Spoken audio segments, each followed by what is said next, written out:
Un enfrentamiento decisivo entre la potencia emergente y un reino orgulloso de su pasado, dispuesto a mantener su hegemonía en el Mediterráneo oriental. Las legiones romanas se enfrentan a las falanges macedónicas, que tantos logros y territorios habían dado a Alejandro Magno apenas 2 siglos atrás. Macedonia se resiste a ser conquistada por esa insolente ciudad que ya domina en casi todo el oeste del mundo conocido. No se puede permitir que los romanos se lancen a la conquista de los territorios que por historia les pertenecen. La República de Roma contra el rey macedónico Perseo, una batalla que cambió el tablero geopolítico del Mare Nostrum. Hoy, en Batallas Cruciales, hablamos de la decisiva batalla de Pydna.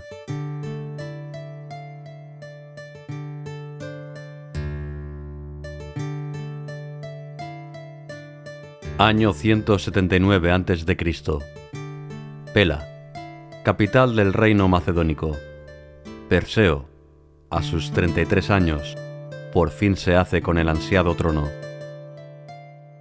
Orgulloso del legado de su padre y predecesor, Filipo V, que valiéndose tanto de la fuerza como de la estrategia, había plantado cara a esos insolentes bárbaros que se hacen llamar romanos. Si la batalla de Zama hubiera caído del lado cartaginés, quién sabe. Condenados Escipiones, tanto ese al que llaman africano como su hermano, el Escipión asiático, vencedor en la crucial batalla de Magnesia. Pero no es momento de mirar atrás, no. Hay que continuar plantando cara a esos engreídos senadores romanos, pero de otra manera. Hay que mantener las apariencias y esperar el momento oportuno para atacar. La embajada que Perseo ha enviado a Roma ha sido todo un éxito. Han aprobado su reinado y renovado las cláusulas del armisticio, que obligan a unos modestos pagos, 1000 talentos y 26 toneladas de plata, así como un cierto estatismo en sus fronteras. Perseo acata gustosamente las condiciones. El astuto joven rey ha aprendido de los errores. Sabe que contra los romanos más vale la maña que la fuerza. De esta manera, los siguientes 8 años de reinado en paz fueron muy fructuosos para los intereses macedónicos.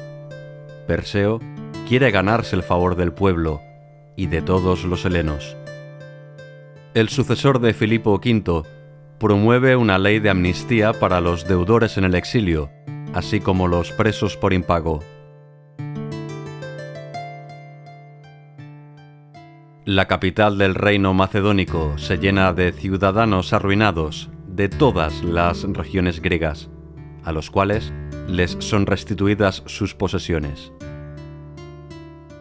De esta manera, Perseo se asegura una vasta y agradecida red clientelar.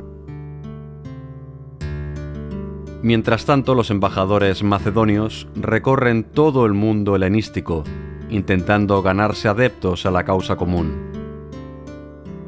Se presenta a Roma como unos saqueadores y extranjeros que pretenden sumir a la antaña Magna Grecia al rango de pequeños reinos arruinados mediante un abusivo sistema de impuestos. Bitinia, Rodas, Iliria y la mismísima Siria han cambiado sus simpatías hacia el creciente reino macedónico.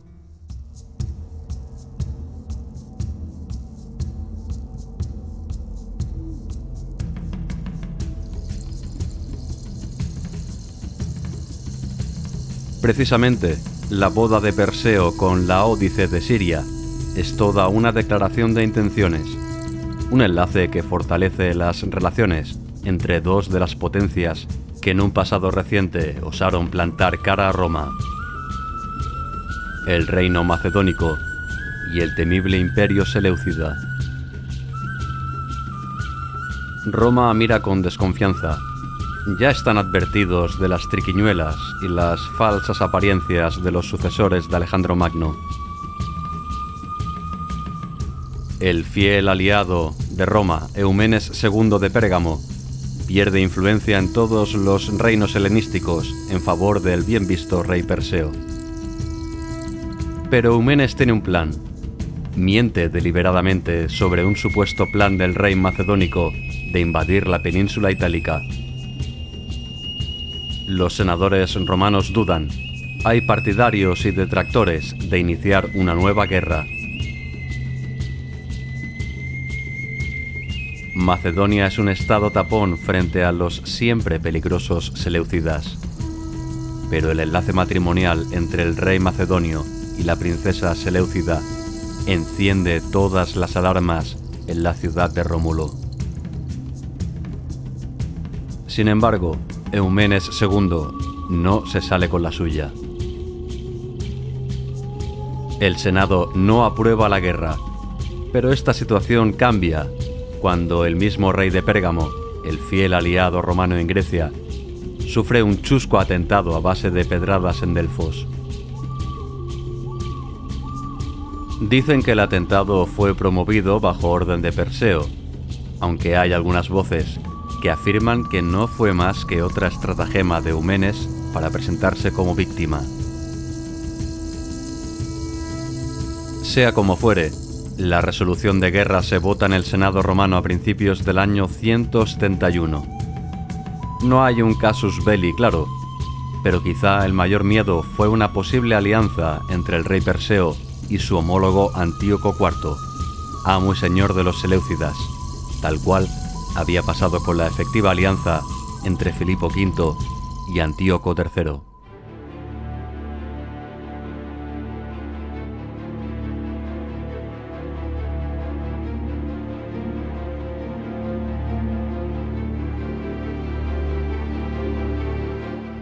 Perseo, una vez enterado de la declaración de guerra, convoca a su consejo.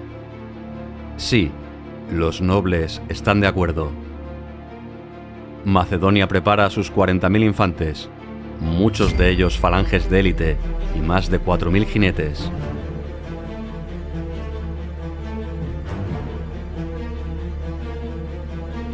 El cónsul Licinio Craso desembarca en Iliria al frente de sus 2 legiones. 12.000 hombres en total, muchos de ellos veteranos, a los que hay que sumar unos 25.000 efectivos entre aliados y tropas mercenarias. El primer gran choque entre ambos ejércitos sucede en Tesalia, en la llamada Batalla de Calínico. No comenzó con buen pie la campaña contra Perseo.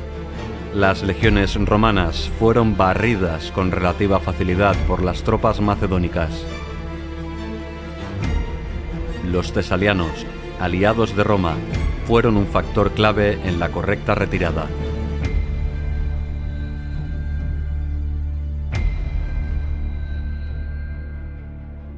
El rey macedonio, después de la victoria, envió una propuesta de paz, rechazada de manera fehaciente por los altaneros hijos de Rómulo.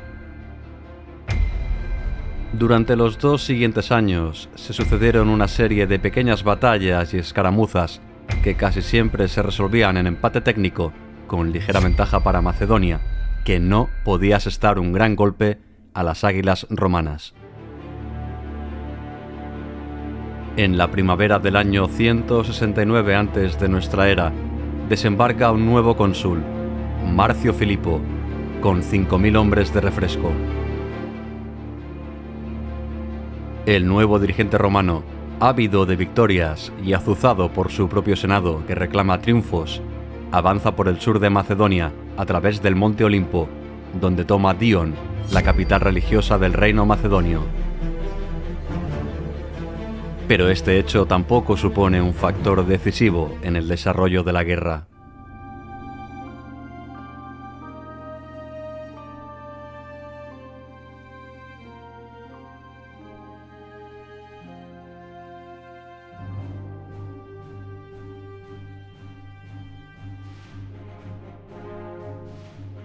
Pero en el año 168, la situación del conflicto se desencalla. Lucio Emilio Paulo, un veterano general curtido en la guerra contra los celtíberos y los ligures, es nombrado cónsul. Una vez llega al territorio en disputa, lo que ve en su campamento le solivianta. Su tropa está muy desmoralizada por la larga duración de la guerra. Son ya 3 años, y la indisciplina acampa a sus anchas.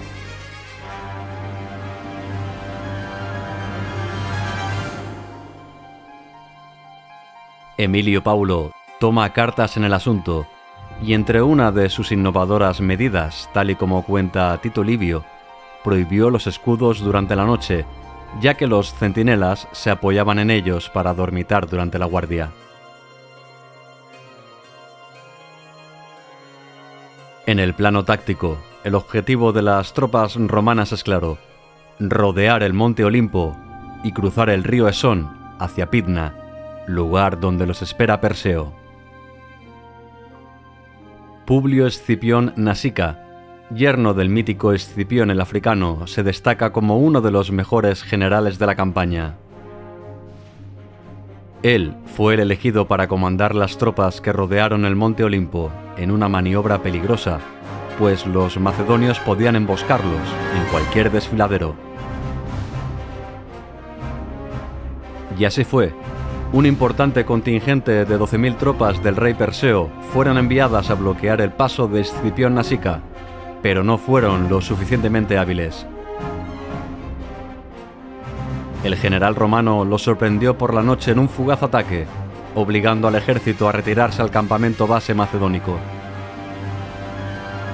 El rey, enterado del desastre, no tiene otra opción que retirarse a Pydna, la gran ciudad, dejando el paso libre a las águilas romanas. Emilio Paulo y sus tropas rápidamente rodean Pydna y plantan su campamento en un altozano donde ya pueden divisar las tropas del rey macedonio. El choque entre ambas fuerzas es inminente.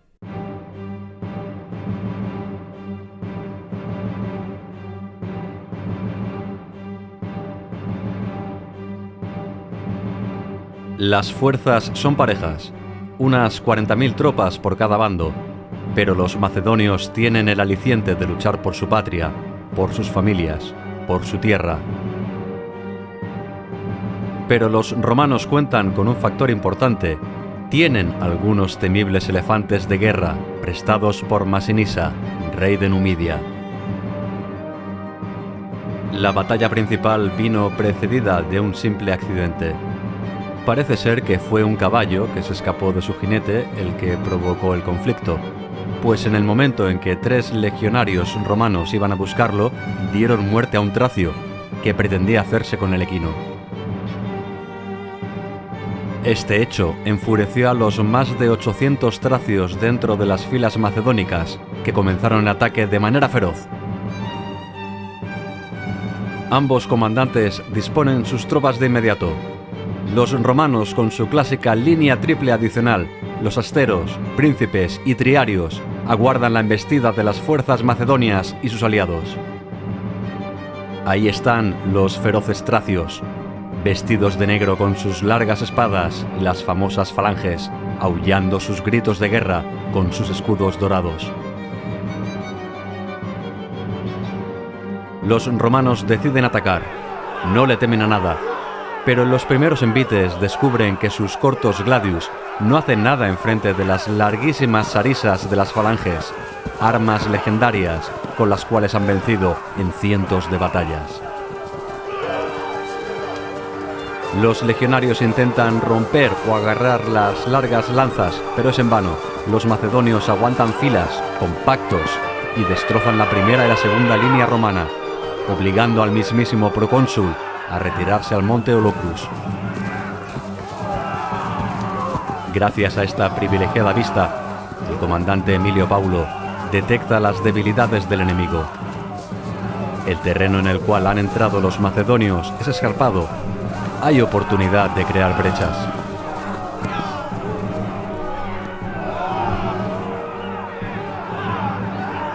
El procónsul, ya sexagenario, se pone al frente de sus fuerzas y se lanza por los calcáspidas, mientras ordena a Lucio Albino a marchar contra los leucáspidas, que se sitúan en el centro. En el ala derecha entran los elefantes de guerra, que siembran el caos y facilitan la entrada de la caballería romana. Esta sección de jinetes ataca por el flanco a la inexpugnable tropa de la falange, que debido al gran peso y la poca movilidad que tienen, se ven superados cuando tienen que atender otros frentes que no sea el central. Emilio Paulo analiza la batalla. Atisba la infantería macedónica, que se repliega y retira sin orden. Ahora es el momento de atacar a la falange, que rodeados se quedan solos en el campo de batalla. 3000 héroes que no se rindieron, lucharon hasta las últimas consecuencias.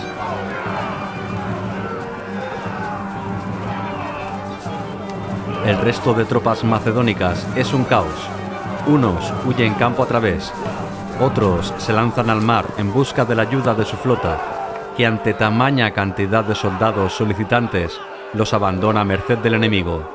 Otros son rematados en las cercanías, unos cuantos pisoteados por los elefantes de guerra. La victoria de Roma es total. 25.000 bajas en el ejército del rey Perseo, casi un 60% del total de sus fuerzas, en frente de solo unos 100 caídos por parte romana.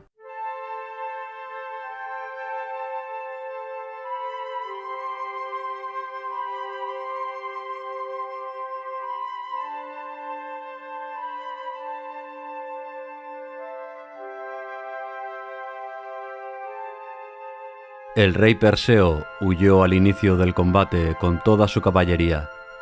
Unos dicen que no participó en la batalla por una coz recibida el día anterior. Otros, no sin razón, lo tachan de cobarde. El rey macedónico se refugió en su capital, Pela, pero fue expulsado de allí ante su humillante derrota.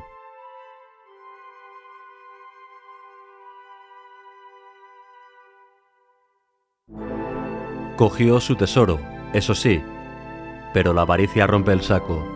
Sus ingentes riquezas se hundieron en un barco en la desembocadura del río Estrimón. El procónsul Emilio Paulo, triunfante, avanzó por todos los reinos y ciudades de Grecia, incluso por muchos que le habían sido hostiles, pero todos querían la paz. Roma se mostró magnánima, dividió Macedonia en 4 provincias y le impuso unos modestos tributos. El rey Perseo, por otra parte, fue posteriormente capturado y dicen que se arrojó a los pies de Emilio Paulo pidiendo clemencia, a lo cual éste le respondió que no podía culpar a la fortuna por su desgracia, siendo que él había hecho mucho por acabar derrotado. Perseo posteriormente fue trasladado a Alba Fucens, una pequeña localidad itálica, donde falleció al cabo de 2 años, maltratado por sus guardianes.